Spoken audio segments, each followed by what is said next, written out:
to my channel and the first recap to the show, Music Moguls. Start with a man that needs no introduction, but I'm gonna make sure I put some respect on his name, Birdman. I was just telling us about how Cash Money got started, how it was an independent label. He didn't want to sign with another label, but he ended up doing it with the Universal. They've been partners for 20 years, and he has a board meeting because he's bringing a new label to the table, which was Rich Gang, and that's designed for the younger artists, including Jacquees. So if you don't know Jacquees and you my age, come on, you've been sleeping. But Jacquees, I remember when he's putting out mixtapes, hanging out with Issa, another rapper, and he Jacquees is like a rapper slash singer, and then he now has a deal with Rich Gang. So yeah, he's the one, he's next up, and he's doing his thing. They had Slim on camera. I was like, BET is official, because Slim should have worked for the CIA. He's always like in the background doing deals and stuff like that. So surprised that he was on camera. I mean, for 2 seconds, but he was there.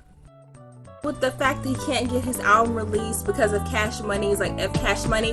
But this show is definitely showing that it's not just Baby making decisions. You see that board meeting? It was other people involved, including Universal. So he may have like wanted the album to come out, but then what if Universal was like, no? And you know, in between the Carter 3, which is my favorite album, Wayne album period, he had that rock album, remember that? And other albums that didn't do so well in between the success of the Carter 3 up until now. So it's like, yo, I understand he is one of the best rappers ever, but you know, it's all about the money, and they don't know if it's going to be a hit or miss. So I think if Baby was in control of all this, he would be like, sure, like whatever, that's my son, you know. But after this, it's like, yo, I understand that it's a whole bunch of people making decisions besides Baby. They called Dame Dash. Interview in North Carolina, stand up, okay? And he said, well, he's doing like movies and stuff like that, which is another movie he's bringing up is the one he's working with Kanye West on. Kanye has his hand in it. And he also brought up that he did like things in Raleigh, North Carolina. I was like, Raleigh? When was it called Raleigh? I remember it being called Raleigh, but you know, we ain't gonna say anything.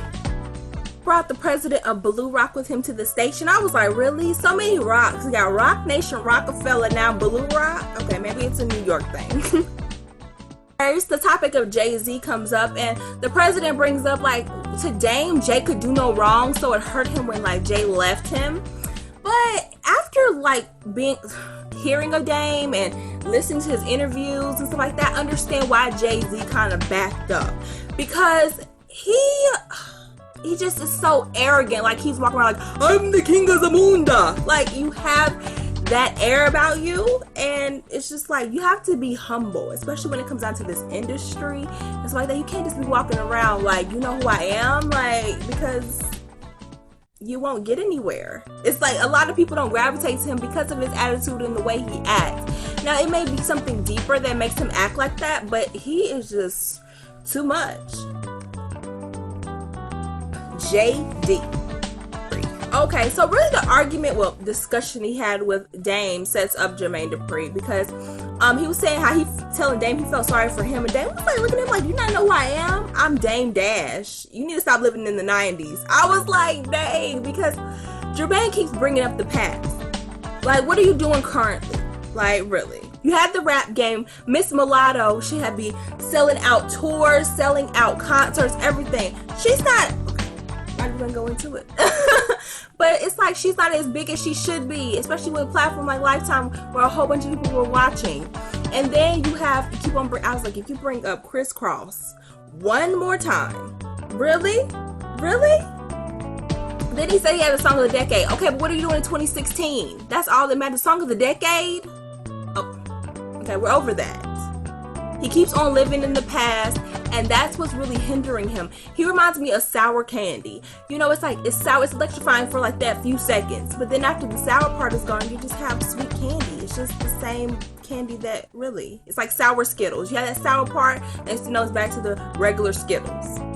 The excitement is gone. All the people that he has created or helped in their careers, it's like, yeah, they had their moment, and then they went away. We don't know where they, and I'm doing what happened to some of your artists. Like, that's just how it is.